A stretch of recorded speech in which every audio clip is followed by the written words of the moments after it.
ರಾಜ್ಯ ಬಿಜೆಪಿಯ ನೂತನ ಸಾರಥಿಯ ಆಯ್ಕೆಗೆ ಈಗ ವೇದಿಕೆ ಕೂಡ ಸಜ್ಜಾಗಿದೆ ಎನ್ನುವಂತಹ ಮಾತು ಕೇಳಿ ಬರ್ತಾ ಇದೆ. ಇದೇ ವಿಚಾರವಾಗಿ ಈಗ ಶೀಘ್ರವೇ ಘೋಷಣೆ ಆಗುತ್ತಾ ಹಾಗಾದ್ರೆ ನೂತನ ಅಧ್ಯಕ್ಷರ ಹೆಸರು ಎನ್ನುವಂತಹ ಪ್ರಶ್ನೆ. ಯಾಕಂದ್ರೆ ಸಾಕಷ್ಟು ದಿನಗಳಿಂದ ಈ ಒಂದು ವಿಚಾರ ಕೂಡ ಚರ್ಚೆಯಲ್ಲಿತ್ತು. ಇದಕ್ಕೆ ಸಂಬಂಧಪಟ್ಟ ಹಾಗೆ ಈಗ ರಾಜ್ಯ ಬಿಜೆಪಿಯ ನೂತನ ಸಾರಥಿಯ ಒಂದು ಆಯ್ಕೆಗೆ ಸಜ್ಜಾಗಿದೆ. ಎಲ್ಲವೂ ಕೂಡ ವೇದಿಕೆ ಸಜ್ಜಾಗಿರುವಂಥದ್ದು.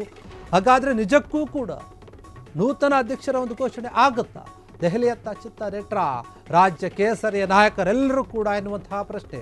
ವಿಜಯೇಂದ್ರಗೆ ಮಣೆಯೋ ಅಥವಾ ಹೊಸಬರಿಗೆ ಚುಕ್ಕಾಣಿಯೋ ಗೊತ್ತಿಲ್ಲ. ಯಾರಾಗ್ತಾರೆ ರಾಜ್ಯ ಬಿಜೆಪಿಯ ಒಂದು ನೂತನ ರಾಜ್ಯಾಧ್ಯಕ್ಷ ಎನ್ನುವಂತಹ ಪ್ರಶ್ನೆ. 2 ವರ್ಷದಿಂದ ಬಿಜೆಪಿ ರಾಜ್ಯಾಧ್ಯಕ್ಷರಾಗಿರುವಂತಹ BY ವಿಜಯೇಂದ್ರ ಏನಿದ್ದಾರೆ, ಅವರ ಬದಲಾವಣೆಗೆ ಸಾಕಷ್ಟು ಬಾರಿ ಕೂಗು ಕೇಳಿ ಬಂದಿತ್ತು.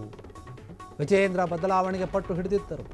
ರೆಬೆಲ್ಸ್ ಟೀಮ್ ನಾಯಕರು ರಾಜ್ಯಾಧ್ಯಕ್ಷದ ಒಂದು ಸ್ಥಾನದಲ್ಲಿ ಮುಂದುವರಿಕೆಗೆ ತೀವ್ರ ಲಾಬಿಯನ್ನು ಮಾಡ್ತಾ ಇದ್ದಾರೆ ವಿಜಯೇಂದ್ರ ಅವರು. ಇವತ್ತು ರಾಜ್ಯಾಧ್ಯಕ್ಷರ ಒಂದು ಬದಲಾವಣೆ ನಿರೀಕ್ಷೆಯಲ್ಲಿ ಬಿಜೆಪಿ ಇದ್ದಾರೆ, ನಾಯಕರು ಕೂಡ ಇದ್ದಾರೆ. ರಾಜ್ಯ ಬಿಜೆಪಿಗೆ ಈಗ ಏನಾದರೂ ಹೊಸ ಒಂದು ರಾಜ್ಯಾಧ್ಯಕ್ಷರ ಒಂದು ನೇಮಕ ಆಗುತ್ತಾ ಎನ್ನುವಂತಹ ಪ್ರಶ್ನೆ.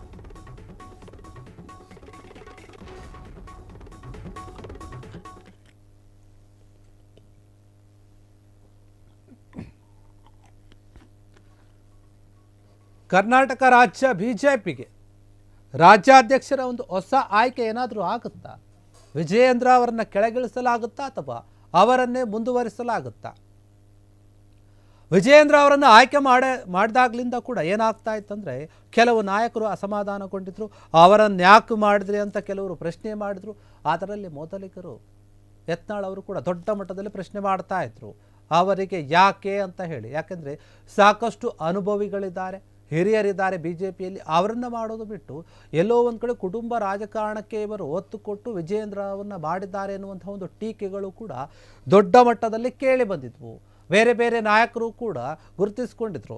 ರೆಬಲ್ಸ್ ಟೀಮ್ ರೆಡಿಯಾಗಿತ್ತು ಅವರ ಮೇಲೆ ವಾಗ್ದಾಳಿಯನ್ನು ಮಾಡೋಕ್ಕೆ. ಆ ಸಂದರ್ಭದಲ್ಲಿ ಅವಾಗಿಂದ ಕೂಡ ಇಲ್ಲಿಯವರೆಗೂ ಈ ಒಂದು ಬಿಜೆಪಿಯ ರಾಜ್ಯಾಧ್ಯಕ್ಷ ಸ್ಥಾನದ ಮೇಲೆ ಸಾಕಷ್ಟು ಜನರು ಮಾತನಾಡ್ತಾ ಇದ್ರು, ಟೀಕೆ ಮಾಡ್ತಾ ಇದ್ರು, ಬದಲು ಮಾಡಬೇಕು ಅಂತ ಪಟ್ಟು ಹಿಡಿದುಕೊಂಡು ಕೂತಿದ್ರು. ಆದರೆ ವಿಜಯೇಂದ್ರ ಅವರು ಇಲ್ಲಿಯವರೆಗೂ ಕೂಡ ಅವರೇ ಆಗಿ ಮುಂದುವರಿತಾ ಇದ್ದಾರೆ, ಈಗ ಸದ್ಯಕ್ಕಿದ್ದಾರೆ. ಆದರೆ ಮುಂದಿನ ದಿನಗಳಲ್ಲಿ ಬದಲಾವಣೆ ಆಗುತ್ತಾ?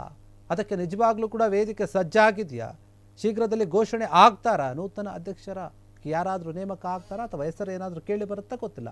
ಇದರ ಬಗ್ಗೆ ಈಗೆಲ್ಲ ಚರ್ಚೆ ಆಗ್ತಾ ಇದೆ. ದೆಹಲಿಯಲ್ಲಿರುವಂತಹ ನಾಯಕರು ಯಾವ ರೀತಿಯಾದಂತಹ ಒಂದು ತೀರ್ಮಾನವನ್ನು ತೆಗೆದುಕೊಳ್ತಾರೆ? ರಾಜ್ಯದ ಕೇಸರಿ ನಾಯಕರು ಅಲ್ಲಿರುವಂತಹ ಒಂದು ಪ್ರಶ್ನೆಗೆ ಉತ್ತರ ಸಿಗುತ್ತಾ? ವಿಜಯೇಂದ್ರಗೆ ಮಣೆ ಹಾಕ್ತಾರೋ ಅಥವಾ ಹೊಸಬರಿಗೆ ಚುಕ್ಕಾಣಿಯನ್ನು ಕೊಡುತ್ತಾರೋ ಹಿಡಿತಾರೋ ಗೊತ್ತಿಲ್ಲ. ಆದರೆ ವಿಜಯೇಂದ್ರ ಅವರನ್ನು ಬಿಟ್ಟರೆ ಬಿಜೆಪಿಯಲ್ಲಿ ಸಮರ್ಥರಾಗಿರುವಂತಹ ನಾಯಕ ಯಾರಿದ್ದಾರೆ ಅಂತ ಹುಡುಕಾಟವನ್ನು ಕೂಡ ನಡೆಸ್ತಾ ಇರಬಹುದು. ವಿಜಯೇಂದ್ರಕ್ಕಿಂತ ಬೆಟರ್ ಆಗಿರುವಂಥವರು ಈಗ ಸದ್ಯಕ್ಕೆ ವಿಜಯೇಂದ್ರ ತಕ್ಕ ಮಟ್ಟಿಗೆ ಎಲ್ಲವನ್ನೂ ಕೂಡ ಸರಿಯಾದ ರೀತಿಯಲ್ಲಿ ನಡೆಸಿಕೊಂಡು ಹೋಗುವಂತಹ ಪ್ರಯತ್ನವನ್ನು ಮಾಡ್ತಾ ಇದ್ದಾರೆ. ಕೆಲವರಿಗೆ ಅದು ಇಷ್ಟ ಆಗ್ತಾ ಇಲ್ಲ. ಅದರಲ್ಲಿಯೂ ಕೂಡ ಲೋಪದೋಷಗಳನ್ನು ಹುಡುಕ್ತಾ ಇದ್ದಾರೆ. ಹೈಕಮಾಂಡ್ಗೆ ಹೋಗಿ ತಿಳಿಸ್ತಾ ಇದ್ದಾರೆ ವಿಚಾರಗಳಿಂದ. ರಮೇಶ್ ಜಾರಕಿಹೊಳಿ, ಕುಮಾರ್ ಬಂಗಾರಪ್ಪ, ಯತ್ನಾಳು ಈ ರೀತಿಯಾದಂತಹ ಒಂದು ನಾಯಕರಿದ್ದರು. ಅವರೆಲ್ಲರೂ ಕೂಡ ಈ ಒಂದು ವಿಚಾರವಾಗಿ ಸಾಕಷ್ಟು ಬಾರಿ ಧ್ವನಿಯನ್ನು ಎತ್ತಿದ್ರು, ಪ್ರಶ್ನೆ ಮಾಡಿದ್ರು, ಯಾಕೆ ಅವರಿಗೆ ಸ್ಥಾನ ಅಂತ, ಅವರನ್ನು ಬದಲು ಮಾಡಬೇಕು ಅಂತ ಈ ಹಿಂದೆ ಕೂಡ ಈಗಲೂ ಕೂಡ ಕೇಳಿ ಬರ್ತಾ ಇದೆ. ಹೀಗಾಗಿ ಇದೇ ಒಂದು ವಿಚಾರಕ್ಕೆ ಸಂಬಂಧಪಟ್ಟಂತೆ ಅಧ್ಯಕ್ಷರ ಸ್ಥಾನ ಬದಲಾವಣೆ ಆಗುತ್ತಾ? ಬಿಜೆಪಿಯ ರಾಜ್ಯಾಧ್ಯಕ್ಷ ಸ್ಥಾನ ಕರ್ನಾಟಕದಲ್ಲಿ ಅವರೇ ಮುಂದುವರಿತಾರಾ ಅಥವಾ ಬೇರೆಯವರಾಗ್ತಾರಂತ ಪ್ರಶ್ನೆ. ಯಾಕಂದರೆ 2 ವರ್ಷ ಆಗಿದೆ ಈಗಾಗಲೇ. 2 ವರ್ಷದಿಂದ ಬಿಜೆಪಿ ರಾಜ್ಯಾಧ್ಯಕ್ಷರಾಗಿ ವಿಜಯೇಂದ್ರ ಅವರೇ ಇದ್ದಾರೆ. ಹೀಗಾಗಿ ಅವರೇ ಇರ್ತಾರೆ ಇಲ್ವಾ? ಹೈಕಮಾಂಡ್ ಮನವೊಲಿಸೋಕ್ಕೆ ಯಡಿಯೂರಪ್ಪ ಅವರು ಏನಾದರೂ ಮಾತನಾಡ್ತಾರಾ? ಮತ್ತೆ ಯಾರು ಏನು ಹೇಳಿದ್ರು ಕೂಡ ನೀವು ತಲೆ ಕೆಡಿಸ್ಕೊಳ್ಬೇಡಿ, ವಿಜಯೇಂದ್ರ ಅವರೇ ಇರಲಿ ಅಂತ ಏನಾದರೂ ಹೇಳುತ್ತಾರಾ? ಹೈಕಮಾಂಡ್ ಯಾರ ಮಾತು ಕೇಳುತ್ತೆ? ಬಿಜೆಪಿ ನಾಯಕರ ಮಾತು ಅಥವಾ ಯಡಿಯೂರಪ್ಪ ಅವರ ಮಾತು? ವಿಜಯೇಂದ್ರ ಅವರು ಬೇರೆಯವರು ಏನೋ ದೂರು ಕೊಟ್ಟಿದ್ದಾರೆ ಅಂತ ಹೇಳ್ತಾ ಇದ್ದಾರೆ ವಿಜಯೇಂದ್ರ ಮೇಲೆ. ಆ ದೂರಿಗೆ ಇವರೇನು ಉತ್ತರವನ್ನು ಕೊಡ್ತಾರೆ? ಹೈಕಮಾಂಡ್ ಯಾವ ರೀತಿಯಾದ ಒಂದು ತೀರ್ಮಾನವನ್ನು ತೆಗೆದುಕೊಳ್ಳುತ್ತೆ? ಈಗ ಸದ್ಯಕ್ಕೆ ಬದಲಾವಣೆ ಮಾಡುವಂತಹ ಒಂದು ಸಾಧ್ಯತೆ ಇದೆಯಾ ಇಲ್ವಾ ಅನ್ನುವಂತಹ ಪ್ರಶ್ನೆ. ಆದರೆ ಇರಬಹುದು ಎನ್ನುವಂತಹ ವಿಚಾರ ಕೇಳಿ ಬರ್ತಾ ಇದೆ. ಹೀಗಾಗಿ ವಿಜಯೇಂದ್ರ ಬದಲಾವಣೆಗೆ ಪಟ್ಟು ಹಿಡಿದುಕೊಂಡು ಕೂತಿದ್ದಾರೆ ರೆಬಲ್ಸ್ ಟೀಮ್ ನಾಯಕರು. ಮಾಡಲೇಬೇಕು ಅಂತ ಹೇಳಿ. ಹೀಗಾಗಿ ಈ ಒಂದು ವಿಚಾರದ ಬಗ್ಗೆ ಚರ್ಚೆ ಆಗ್ತಾ ಇದೆ. ರಾಜ್ಯಾಧ್ಯಕ್ಷರ ಒಂದು ಸ್ಥಾನದಲ್ಲಿ ಮುಂದುವರಿಕೆಗೆ ಲಾಬಿಯನ್ನು ಕೂಡ ಮಾಡ್ತಾ ಇದ್ದಾರೆ ವಿಜಯೇಂದ್ರ ಮತ್ತು ಬೇರೆಯವರು ನಾಯಕರು, ಅವರಿಗೆ ಸಂಬಂಧಪಟ್ಟವರು ಅಂತ ಹೇಳಲಾಗ್ತಾ ಇದೆ. ಹೀಗಾಗಿ ಮುಂದಿನ ದಿನಗಳಲ್ಲಿ ಈ ಒಂದು ವಿಚಾರ ಏನಾಗುತ್ತೆ, ಬದಲಾವಣೆ ಆಗುತ್ತೋ ಇಲ್ಲೋ ಕಾದು ನೋಡಬೇಕು. ಕ್ಷಣ ಕ್ಷಣದ ಸುದ್ದಿಗಳಿಗಾಗಿ ಫ್ರೀಡಂ ಟಿವಿ ಸಬ್ಸ್ಕ್ರೈಬ್ ಮಾಡಿ, ಲೈಕ್ ಮಾಡಿ ಹಾಗೂ ಫಾಲೋ ಮಾಡಿ. ಹೊಸ ಸುದ್ದಿಗಳ ನೋಟಿಫಿಕೇಶನ್ಗಾಗಿ ಬೆಲ್ ಐಕಾನ್ ಮೇಲೆ ಕ್ಲಿಕ್ ಮಾಡಿ.